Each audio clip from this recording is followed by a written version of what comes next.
kolka janaalka saa subscribe saarto halka gambaleelka yar waxa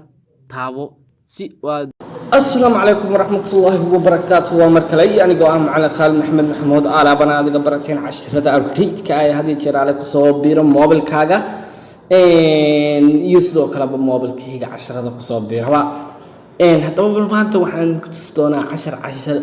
xasaasiyadi su'aad yaad ay weyntahay 10kaas wax kale maaha waxa weeye badanaa hadaad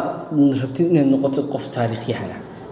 taariikhda dunida wada haya طبعا dadka hadda taariikhda badanaa raadiyaa waxay booqdaan website ka loo yaqaan Wikipedia hadda waxaan ku hayaa application ku sahlaya taariikh walba oo Wikipedia ka raadinayso inuu ku saaray waxaan iska leh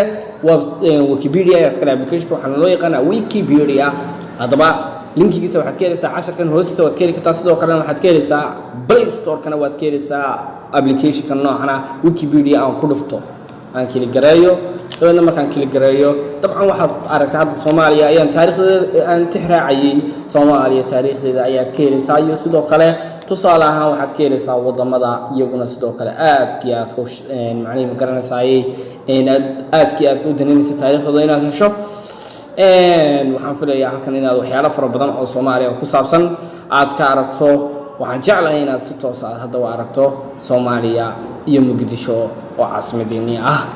hadaba intii cashirkan oo kala ku kulmi doono waxa doos aan ku tuso sida uga search gareysan halka search ay ku qoran tahay ana hado tusaalahan USA oo kala taariikhda raadino dabadna okay aan dhaho dabadna United States aan raahno dabadna waa kan United States waxay ka qoreen United States waxay ka qoreen waa kuwan dabcan saan filanana sawirada banan eegno Soomaaliya iyo United States laga kala sawiray aynu bal eegno insha Allah way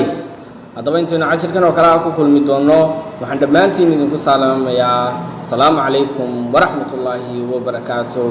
wa kuwa sawiradiina si toos ah hadda warkiiseen insha Allah hadaba intaanu cashirkan oo kala ku kulmi doono go bye salaamu calaykum waraxmatullaahi